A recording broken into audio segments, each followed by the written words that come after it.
Hi viewers, welcome back to సోమేవి vlogs. ఈరోజు మన ఛానల్లో గుత్తి వంకాయ కర్రీ ఎలా చేయాలో చూద్దాం రండి. ముందుగా అయితే నీట్గా కడిగి ఉంచుకున్న వంకాయలను అయితే తీసుకొని ఇలా 4 పీసెస్గా కట్ చేసుకొని తర్వాత అందులో పుచ్చులు ఏమైనా ఉన్నావేనా తీసి చూసుకోవాలి. తర్వాత అయితే ఒక బౌల్ తీసుకొని ముందుగా వేయించి మిక్సీలో వేసి పెట్టుకున్న శనగల పౌడర్ అయితే తీసుకోవాలి. చూడండి,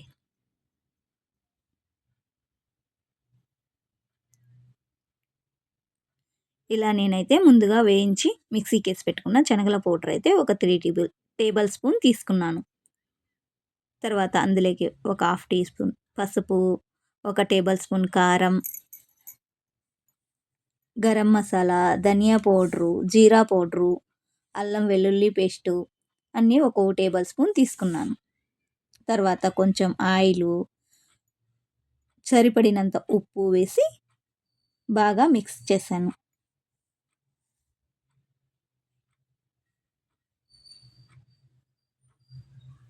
ఇలా అయితే మిక్స్ చేసుకోవాలి.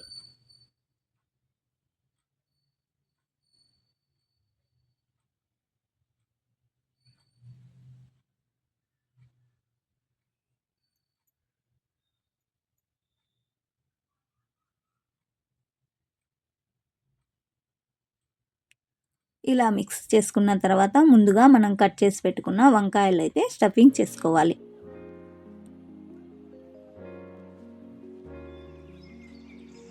ఇలా స్టఫింగ్ చేసుకొని పక్కనైతే పెట్టుకోవాలి.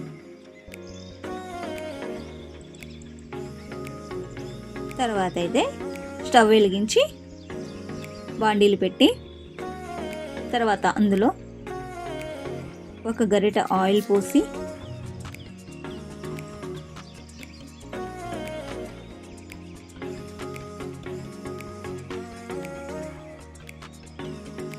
ఇలా కాస్త ఆయిల్ కాగిన తర్వాత ముందుగా మనం స్టఫింగ్ చేసి పెట్టుకున్న వంకాయలను అయితే ఇందులోకి తీసుకోవాలి. ఇవి లైట్ బ్రౌన్ కలర్ వచ్చే వరకు ఆ పక్కకి ఈ పక్కకి తిప్పుతూ మధ్యలో కలుపుతూ ఇలా వేపుకోవాలి. కాసేపు అయితే మూత ఉంచితే వంకాయ అయితే కొంచెం మగ్గుతుంది. ఇలా మగ్గిన వంకాయల్ని వేరే ప్లేట్లోకి అయితే తీసుకొని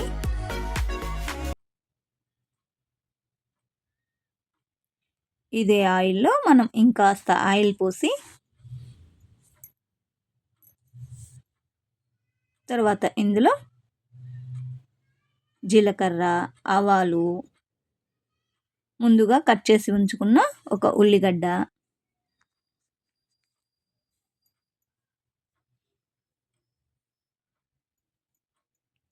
అది లైట్ బ్రౌన్ కలర్ వచ్చిన తర్వాత ముందుగా మనం పేస్ట్లా పట్టి పెట్టుకున్న టమోటో పేస్ట్ అయితే వేసి ఇలా కలిపి తర్వాత ఒక టేబుల్ స్పూన్ పసుపు,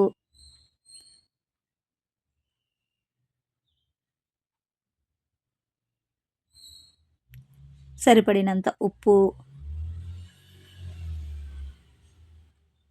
తర్వాత అయితే ఒక టేబుల్ స్పూన్ కారం మనకి సరిపడనంత వేసుకోవాలి. ఇలా ఆయిల్ బయటికి వచ్చిన తర్వాత కొంచెం ధనియా పౌడరు, కొంచెం జీరా పౌడరు, కొంచెం గరం మసాలా వేసి ఇలా కలిపి ముందుగా మిగిలిపోయిన మసాలా అయితే ఇందులో వేసి కలిపి ఇలా ఆయిల్ బయటికి వచ్చిన తర్వాత ముందుగా మనం వేయించి పెట్టుకున్న వంకాయలను అయితే ఇలా వేసి కాస్త కలిపి ఇలా మూత ఉంచి ఒక 5 నిమిషాలు సిమ్ములో పెట్టి ఇలా మధ్యలో చూస్తూ ఉండాలి, లేదంటే అడుగు మాడిపోతుంది. నేనైతే ఈ కర్రీకి వాటర్ అయితే పోయలేదు, ఇందులోనే ఉడికించుకున్నాను. కర్రీ అయితే చాలా టేస్ట్గా వచ్చింది. నచ్చితే లైక్ చేయండి, షేర్ చేయండి, సబ్స్క్రైబ్ చేసుకోండి. Thank you.